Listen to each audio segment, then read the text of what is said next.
Hey guys, how we doing? Welcome back to the channel. So today I want to talk about the comparison between the new Dark Horse S650 and the Mach 1 that I've got.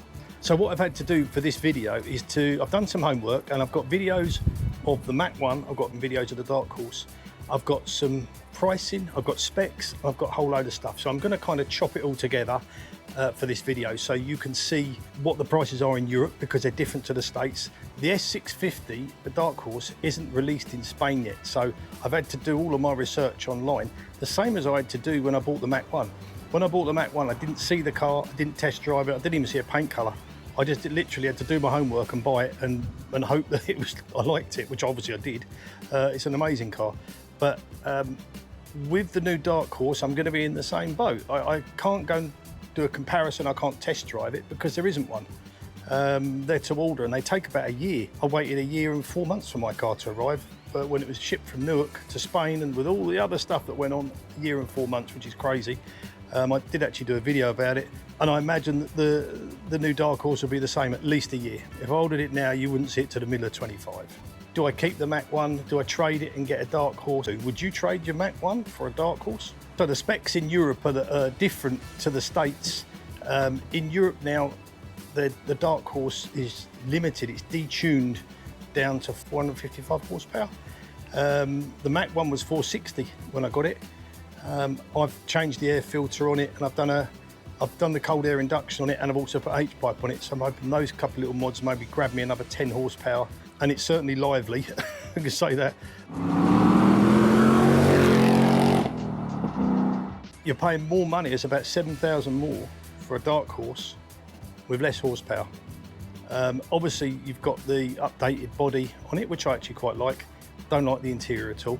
I can see what Ford have done with the interior. They're trying to do a transition between the Mustang as a petrol engine car and the Mach-E. If you look in that, you can see obviously it's got all the digital dashboard and all that kind of stuff, and you can see where they're going with it, the transition between the Mustang with its large flat screen touchpad style dashboard and the Mach-E.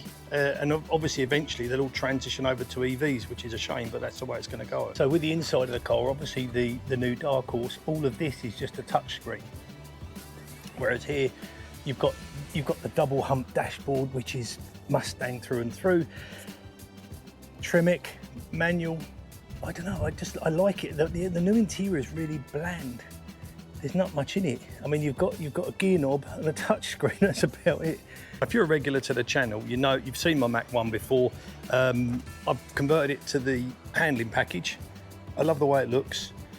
With the Dark Horse, it will come as a standard car. It won't have, again, it won't have the handling package on it. So I will have to spend out money, probably about 8,000 euros approximately, to upgrade it to the handling package spec. Same as this car. That's what I had to do with this. The wheels, the wheel arch, all the bits and pieces that went to make it into a handling package car. I don't know, would you change this car for a Dark Horse? Be interested to know. I still don't know whether it's worth the change. I mean, basically the chassis is the same. From a distance, they look like the same shape. Yeah, they've got a new fascia, new rear lights, inside's changed, but the handling on them, the Mach 1 was designed for track use. It's got all the oil coolers on it.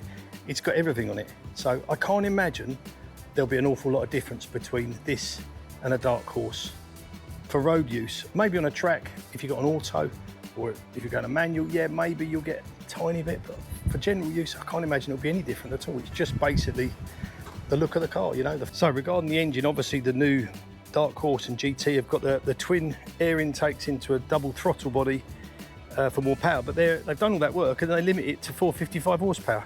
So it kind of negates the whole reason of doing that.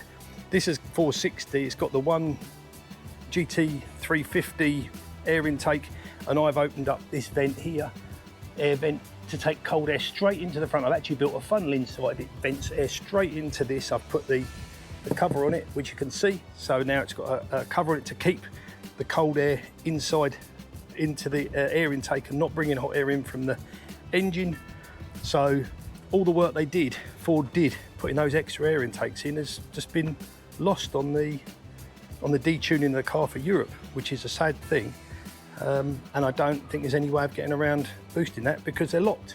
Whereas these cars you can work on them, the new S650s you can't. They're all locked out. So yeah, it's a bit of a shame really.